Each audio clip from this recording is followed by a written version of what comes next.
Exhilarating, pulsating, thrilling. These can be some of the words used to describe the very best action sequences. Whether it be an opening bout or a final showdown, set-piece action scenes are usually meticulously planned and executed to be as engaging as possible. But one of the best forms of action scenes is the use of the one take. While the one-take sequence is usually formed from multiple hidden cuts, the purpose of the medium is to create an engaging and fluid scene that seems like it is playing out in real time. This often makes them jaw-dropping, exhilarating, and keeping audiences hooked onto the action, feeling like it is unfolding naturally in front of them. From hand-to-hand combat in narrow corridors to snipers out in the wide open, in this video we will look at the use of the one-take action sequence and how it throws us into the action.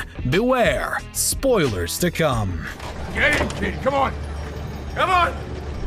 First off the bat is the Netflix original movie Extraction. The movie centers around the Australian heartthrob Chris Hemsworth and his character Tyler Rake. This mercenary is hired to, as the title suggests, extract the son of an international crime lord from a rival gang leader. For the most part, Extraction is your run-of-the-mill action movie with traditional story beats, but there was one sequence in Extraction that stood a cut above the rest. For anyone that has seen the movie, you know we're talking about that crazy one-take sequence, which ran for a resounding 12 minutes. The sequence constantly changes, continually switching from car chases to shootouts to a knife fight. Before undertaking grueling rehearsals with only a 10-day window to stick the landing, the locations were meticulously scouted to make sure that this was even possible there. The sequence was then filmed in pieces with the use of Steadicam and cranes to keep the camera movement fluid, with director Sam Hargrave himself even being strapped to the front of a car filming. That is less surprising when you learn that he is one of the most wanted Hollywood stunt coordinators out there. While Hargrave hasn't revealed the exact amount of cuts, the result is an exhilarating action sequence that refuses to let you go. Just like a Chris Hemsworth stare.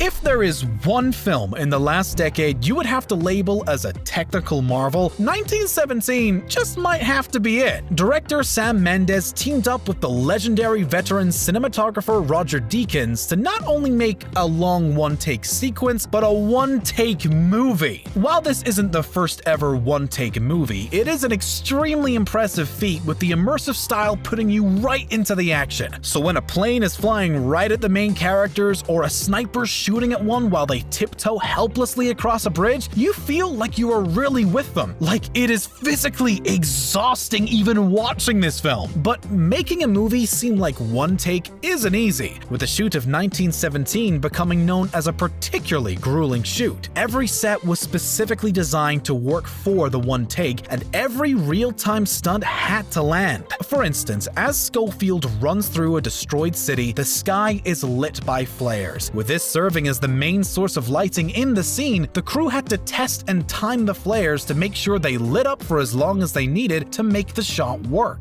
Another obstacle was actually keeping up with the actors, as for the most part, they're running with the crew using jeeps, motorcycles, and their own feet to keep up with them. Imagine doing all this action with a huge-ass camera! But it was certainly worth the hassle, with Deakins unsurprisingly picking up his second Oscar for cinematography. Ever since Netflix's Daredevil was released on the streaming service, it was applauded by fans and critics alike for its gritty fight sequences and realistic action, which always sought to put the devil of Hell's Kitchen in hot water. While there were tons of great pieces of action and showdowns, the primary standout for the show were the hallway sequences. The first one appears in Season 1, as Matt Murdock, dressed as the Man of Black, goes into a building to save a child, undergoing a number of brutal fistfights in a dramatic long take. The Daredevil creators, who took a massive risk of having most of the action take place off camera, used the camera like it was a character. They guided it through the set on a track in the ceiling. While the sequence was a smash hit, the Daredevil crew weren't just content with leaving it there and upped the ante with similar sequences in Season 2 and 3. The one in Season 2 being particularly troublesome, as while the Season 1 long take was on a track, the one in Season 2 was shot on location. This came with its limitations, and the crew were forced to hand off the camera to one another like a hot potato.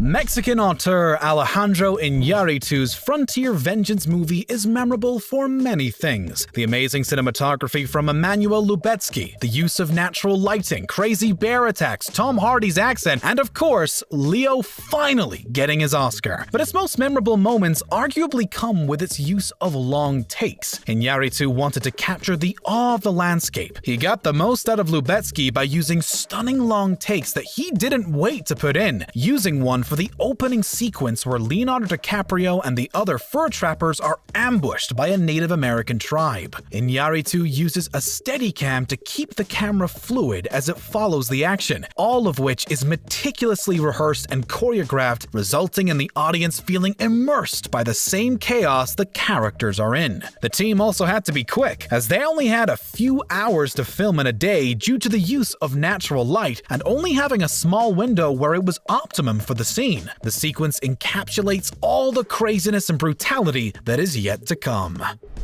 For the most part, the MCU has been far more successful than its DC counterparts, but one of the bragging rights the DCEU does have is its amazing use of visuals and cinematography, which is often dark and brooding, just like its main star, Bats. And while you may not be a fan of director Zack Snyder's style, you have to admit that his movies always consist of that Snyder stamp. Arguably, the most criticized Snyder film is Batman vs. Superman, but one of the things that's hard to criticize, though, are the awesome action scenes. With the Metropolis siege and warehouse scenes being favorites among fans, one of the best is the long take during the nightmare scene. Taking place entirely in Bruce Wayne's dystopian vision of the future, we see a long take of Commando Bats in action as he punches and shoots his way through a crowd of soldiers until he is finally captured and taken prisoner. The action is enthralling and gives us a glimpse of Batman doing what he does best, kicking ass. It's just a shame that we didn't see any more long takes in the movie, but with the Snyder Cut finally being released, maybe we'll be treated to another one after all. Part of the amazing Park Chan-wook's Vengeance trilogy, the neo-noir action thriller has been a staple of action movies ever since its release in the early 2000s. The movie follows a man who is inexplicably detained for 15 years until he is eventually randomly released. But one of the most famous sequences in the movie is, of course, the hallway fight. This sequence involves the main character Oh Dae-soo single-handedly decimating bucket loads of bad guys with a claw hammer in an absurd scene of action and violence. The shoot took 3 days and 17 attempts to get right, and my word did they get it right. The use of a constrained area to fight in allows for the action to be concentrated to the center of the screen. It also leaves no room for misinterpretation by the extras as what they're meant to be doing, i.e. The Dark Knight Rises. Oldboy, along with this scene, will go down in movie history as pure film majesty. Alfonso Cuarón is also fond of the one-take action sequence. Examples would include Gravity's heart-stopping opener, to Harry Potter and the Prisoner of Azkaban's elaborate blocking when Harry finds out about Sirius Black. But arguably his best and most unsettling work comes in his masterpiece Children of Men, set in a modern dystopia, no, not 2020, where humans cannot conceive. This means there are no new children, and Cuarón uses this to give us one of the most breathtaking and poetic long takes ever seen. Towards the end of the film, there's a scene where former activist Theo tracks down Marichka with her miraculous newborn. In order to lead them to safety, Theo navigates her across a battlefield of rebels versus military in a gripping piece of tense filmmaking. The sequence was once again helmed by the fantastic Lubezki, following Theo as he makes his way through gunfire and explosions with a long take going on for around 7 minutes.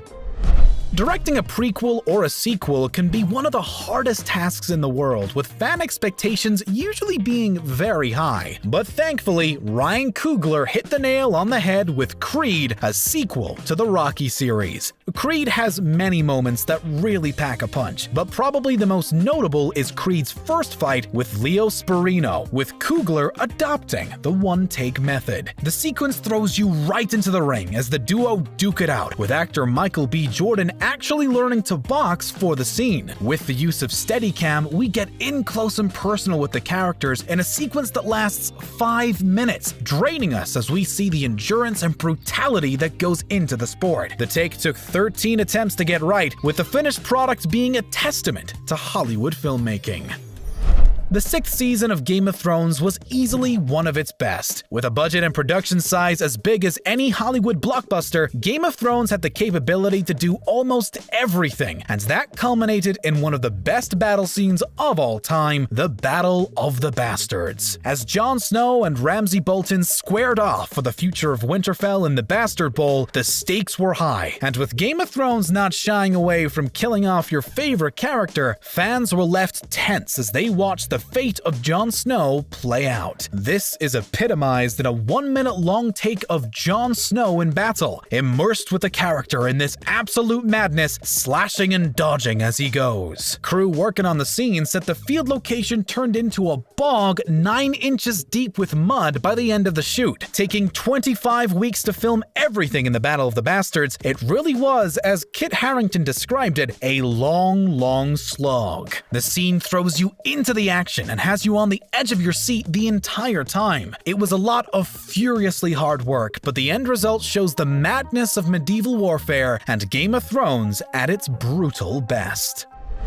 Game of Thrones isn't the only HBO show with an amazing track and shot. In season 1 of the critically acclaimed True Detective, Cary Fukunaga shocked us all with a resounding 6-minute long take, making it one of the longest on television ever. The scene in question is when Matthew McConaughey's character Rust Cole raids the projects. Fukunaga had to use every department to make this sequence possible, with helicopters coming into view and actors hopping fences. The unbroken sequence is breathtaking, with the crew having to rehearse and block out the sequence to incredible detail. The sequence took 7 takes to land, with different types of cameras being used, the action even being recorded on a cell phone at some points. Fukunaga said that he wanted to put the audience in danger with Cole, and it is easy to feel it, with the take being one of the most suspenseful in TV history. Go! What was your favorite one-take sequence? Which was the most mind-blowing? Do you prefer the one-take or quick cuts? Let us know your thoughts in the comments section below. And be sure to subscribe to the channel for more awesome content.